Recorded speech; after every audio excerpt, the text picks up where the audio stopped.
The night everything shifted. My wife Alina stood in our living room with a confidence I had never witnessed before. Sharp, icy, almost defiantly proud. Her arms were crossed, chin raised, and she stared at me as if I were nothing more than a minor inconvenience in her grand design.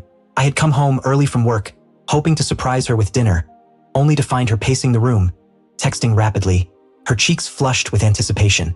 When I asked what was happening, she turned toward me, a smirk curling on her lips, one that still haunts my memory, and said the words that shattered the foundation of our marriage. "Mark," she said, stone cold serious, "I'm meeting my ex tonight. You have two options. Watch me sleep with him, or stay out of my way while I do it anyway." My heart froze. For a moment, I wondered if she was joking, testing me, trying to provoke a reaction.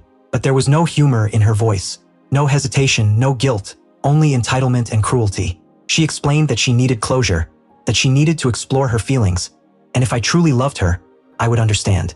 I stood motionless, the air around me growing colder. She waited for a breakdown, a plea, a scream, a tear, anything to validate her warped sense of control. But I said nothing.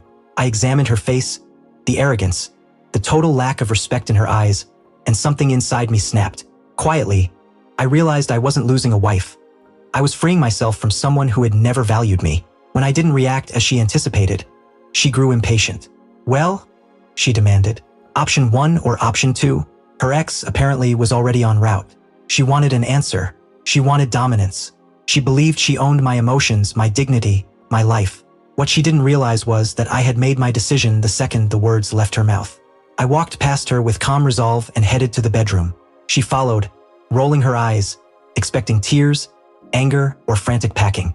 Instead, I pulled out a suitcase, opened her side of the closet, and began folding her clothes, neatly, methodically, deliberately, as though storing away the remnants of a nightmare. Panic finally hit her.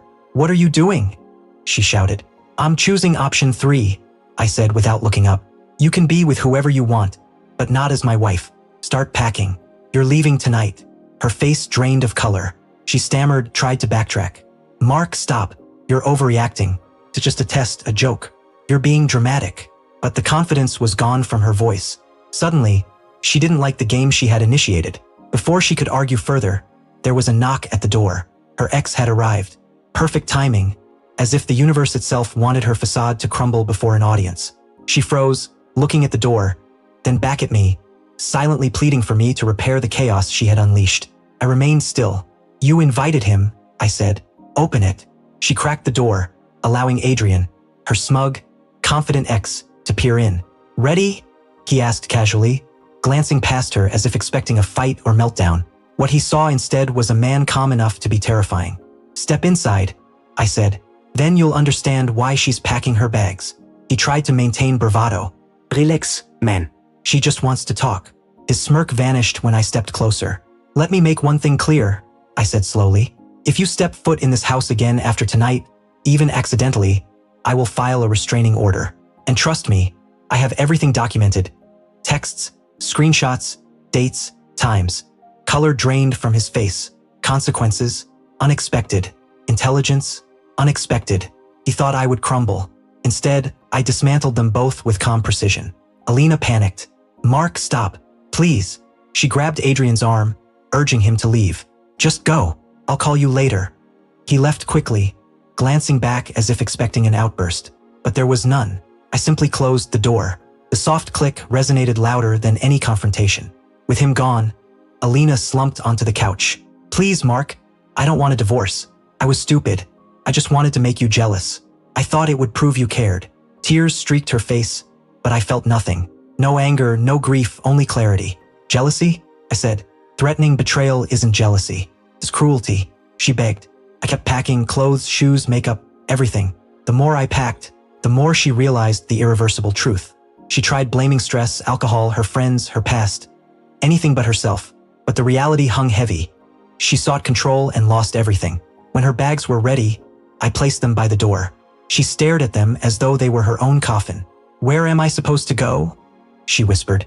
"Wherever your ex takes you," I replied. "Or wherever people like you end up after destroying their own home." She broke completely, sobbing as neighbors peeked from windows. They didn't know the details, but they saw the finality. She had crossed a line a marriage cannot recover from. And there I stood, calm, composed, finished. That night changed everything. I learned dignity isn't begged for, it's defended. She expected me to choose humiliation or silence. I chose self-respect. And when she realized I was not the one losing anything, her world crumbled. Today she calls, texts, begs. I don't respond, because when someone gives you two choices that destroy your soul, the only real option is to walk away, forever.